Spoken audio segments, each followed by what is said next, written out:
kembali lagi bersama saya. Kali ini saya akan menjelaskan salah satu contoh soal menggunakan metode simplex. Mari kita simak bersama-sama cara pengerjaan contoh soal. Misalnya teman-teman, ada contoh soal cerita seperti ini. Seorang ibu memproduksi 2 jenis keripik pisang, yaitu rasa coklat dan rasa keju. Setiap kilogram keripik rasa coklat membutuhkan modal sebesar 10.000, sedangkan keripik rasa keju membutuhkan modal sebesar 15.000 per kilogram. Modal yang dimiliki ibu tersebut sebesar 500.000. Tiap hari hanya bisa memproduksi paling banyak 40 kg. Keuntungan kilogram keripik pisang rasa coklat adalah 2.500 dan keripik pisang rasa keju sebesar 3.000 per kilogram. Jadi yang ditanya di sini adalah keuntungan terbesar yang diperoleh ibu tersebut. Pertama, sebelum kita mengerjakan soal ini menggunakan metode simplex, kita akan misalkan terlebih dahulu itu keripik pisang rasa coklat dengan X1 dan keripik pisang rasa keju dengan X2. Jadi yang diketahui di sini adalah fungsi kendalanya 10.000 X1 dan 15.000 X2 lebih kecil sama dengan 500.000, atau kita bisa sederhanakan dengan 10 X1 dan 15 X2 lebih kecil sama dengan 500. Terus yang berikutnya X1 dan X2 itu lebih kecil sama dengan 40. Terus fungsi tujuannya itu Z sama dengan 2.500 X1 dan 3.500 X2, atau bisa kita sederhanakan menjadi 2,5 X1 dan 3 X2. Itu yang kita ketahui dari soal. Jadi dari soal ini kita akan mengerjakan menggunakan metode simplex. Mari kita simak bersama-sama pengerjaannya menggunakan metode simplex.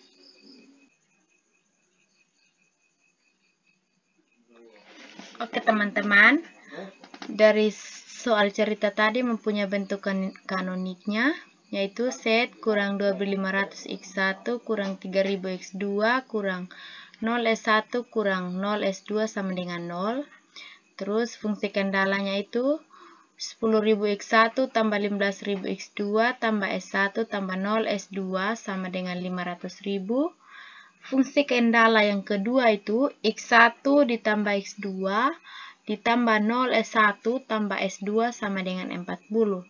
Dengan syarat X1 dan X2 lebih besar atau sama dengan 0.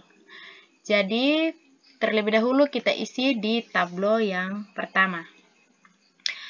Di sini di tablo 1 ada variabel yaitu Z, X1, X2, S1, S2, nilai kanan dan rasio. Terus ada Z, S1, S2, dan ada baris B0, B1, dan B2. Kita akan mengisi tablo 1 dengan nilai-nilai yang ada di bentuk kanonik ini. Jadi nilai Z-nya itu 1, X1-nya itu negatif 2.500, X2-nya negatif 3.000, S1-nya 0, S2-nya 0, dan nilai kanannya sama dengan 0. Untuk B1, nilai Z-nya 0, X1-nya 10.000, X2-nya 15.000, S1-nya 1, S2-nya 0, dan nilai kanannya itu 500.000. Terus untuk baris B2, Z-nya 0, X1-nya 1, X2-nya 1, S1-nya 0, dan S2-nya 1. Nilai kanannya itu sama dengan 40. Nilai kanannya sama dengan 40. Jadi, di tabel 1 ini kita akan menentukan kolom kolom kunci dan baris kunci. Untuk mencari kolom kunci, kita lihat negatif paling besar. Jadi, negatif paling besar di sini adalah 3000. Jadi, kolom kuncinya ada di X2. Ini yang menjadi kolom kuncinya. Ini yang menjadi kolom kunci. Untuk mencari nilai atau untuk mencari baris kuncinya di sini, kita akan membagi nilai kanan dengan nilai yang ada di kolom kunci. Jadi, untuk rasionya sama dengan 500 dibagi dengan 15. Terus yang berikut 40 dibagi dengan 1. Jadi, yang menjadi baris kunci di sini kita akan melihat nilai rasio yang paling kecil. Jadi nilai rasio paling kecil di sini adalah 33,33. Jadi ini yang baris B1 ini yang menjadi yang menjadi baris kunci. Pertemuan antara kolom kunci dan baris kunci disebut unsur kunci. Jadi ini adalah unsur kuncinya. Ini adalah unsur kuncinya. Untuk mengisi tablo 2, kita akan mencari rumusnya terlebih dahulu. Rumus untuk mengisi tablo 2 di kolom baris 1, baris B1 aksen, itu B1 aksen sama dengan B1 kita bagi dengan 15.000. Untuk B2 aksen sama dengan B2 kita kurangi dengan B1 aksen. Terus untuk baris B0 aksen sama dengan B0 kita tambah dengan 3000 kita kali dengan B1 aksen. Jadi kita akan menggunakan rumus ini untuk mengisi tablo 2. Pertama kita akan mengisi baris B1 aksen terlebih dahulu. Jadi sama dengan B1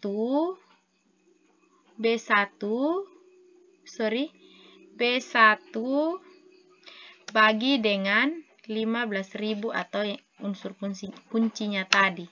Jadi 0 untuk X1 sama dengan B1 kita bagi dengan 15.000. Jadi kita copy saja untuk nilai kanan sampai di nilai kanan.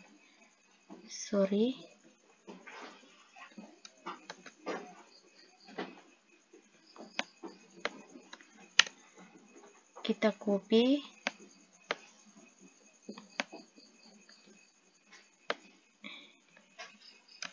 Sepertinya tidak bisa.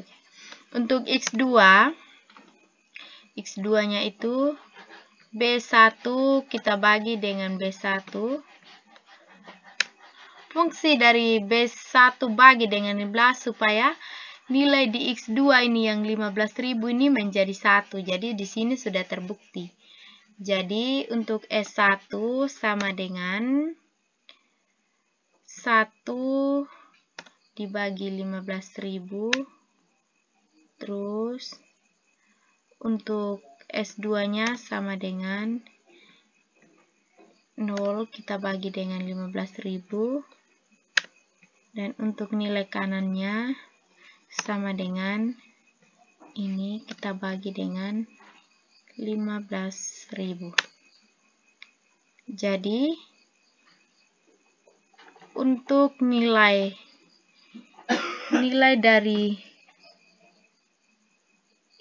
dari tablo 2 ini kita sudah mendapatkan nilai dari tablo 2 untuk bukan rasio, ini sama dengan ini kita bagi dengan 15.000. Terus untuk nilai B2 aksen itu, sama dengan B2 kita kurangi B1 aksen. Jadi kita langsung copy. Kita langsung copy. Jadi kita sudah dapat nilai B2 aksen. Untuk nilai B0 aksen itu sama dengan B0 ditambah 3.000 kita kali dengan B1 aksen.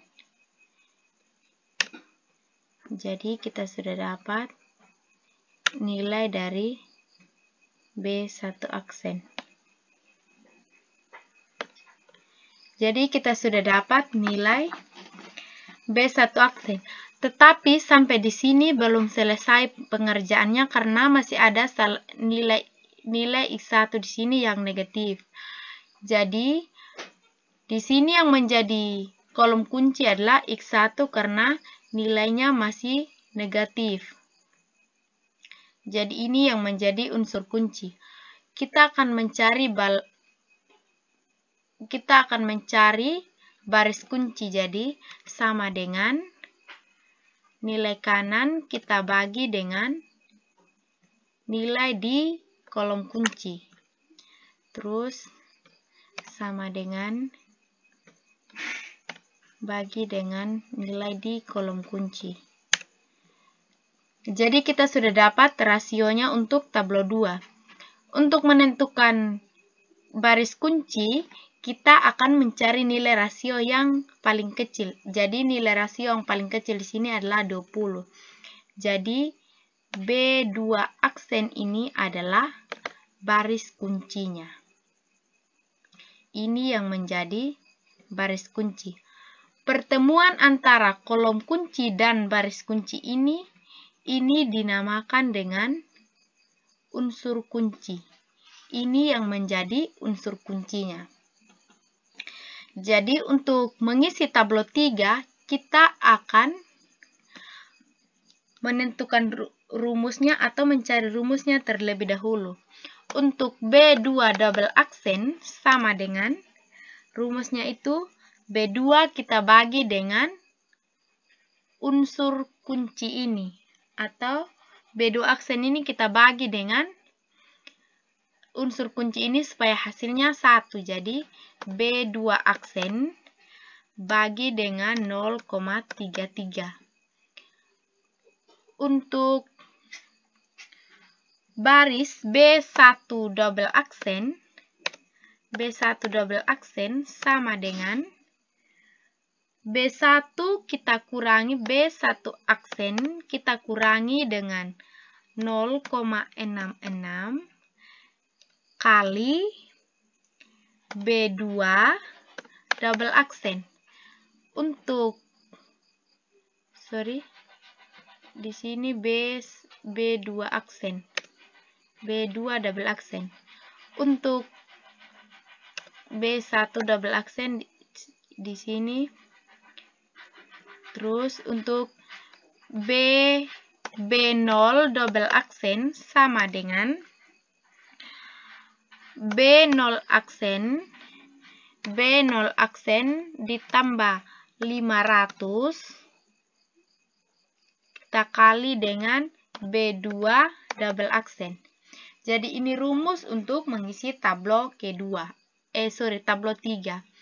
Jadi terlebih dahulu kita akan mengisi baris B2 double aksen. Sama dengan B2 aksen kita bagi dengan 0,33.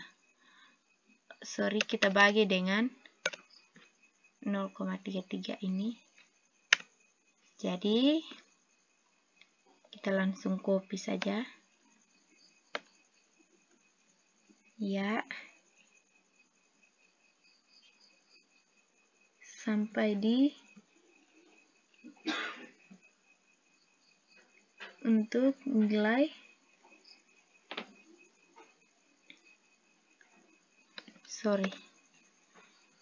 untuk B2 aksen, jadi B2 aksen nilai X-nya kita dapat 0, jadi kita lanjut, set. Sekarang X1 sama dengan B2 aksen, kita bagi dengan B2 aksen atau unsur kuncinya tadi tuh. Jadi, berikutnya sama dengan B2 aksen bagi dengan unsur kunci. Kita lanjut sama dengan bagi dengan unsur kunci. Untuk S2-nya sama dengan S2 kita bagi dengan unsur kuncinya. Terus kalau nilai kanannya sama dengan ini kita bagi dengan unsur kunci. Jadi kita sudah dapat B2 double aksen. Sekarang kita akan mengisi tabel 3 di baris B1 double aksen. Rumus untuk B1 double aksen itu B1 aksen sama dengan B1 aksen dikurangi 0,66 kita kali dengan B2 aksen. Jadi nilai B2 aksen untuk set kita sudah dapat, kita langsung copy.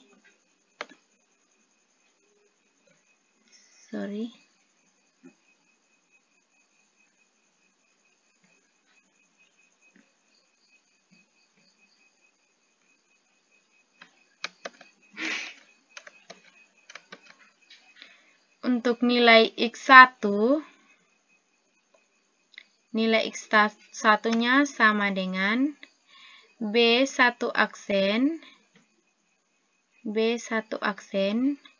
dikurangi 0,66 kita kali dengan B2 aksen.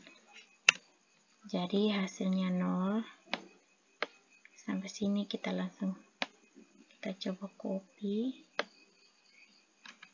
Hasilnya tidak sama. Sama dengan B1 aksen dikurangi ini kita kali dengan B2 aksen. Terus sama dengan B1 aksen kita kurangi dengan ini kita kali dengan B2 double aksen. Terus sama dengan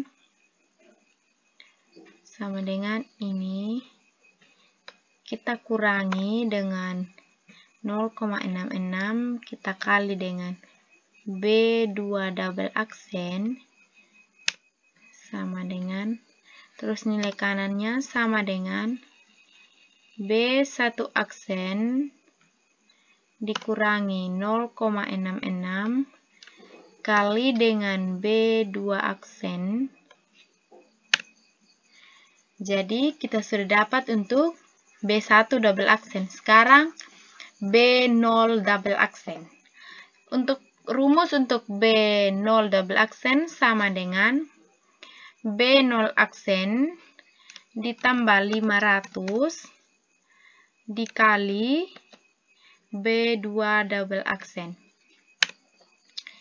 Jadi kita coba copy untuk seterusnya. Oke. Sampai di sini kita dapat keuntungan maksimumnya yaitu 110.000. Kita akan membuktikan keuntungan maksimum ini dengan mensubstitusikan nilai X1 dan X2-nya. Misalnya di fungsi tujuan itu Z-nya itu sama dengan 2500 X1 ditambah dengan 3000 X2. Jadi kita masukkan nilainya jadi sama dengan 2500 dikali X1-nya ini ditambah 3000 dikali 20 juga yang menjadi X2. Jadi keuntungan maksimumnya itu 110.000. Jadi yang keuntungan maksimum dari soal cerita tadi itu adalah 110.000. Demikian yang dapat saya jelaskan. Sekian dan terima kasih.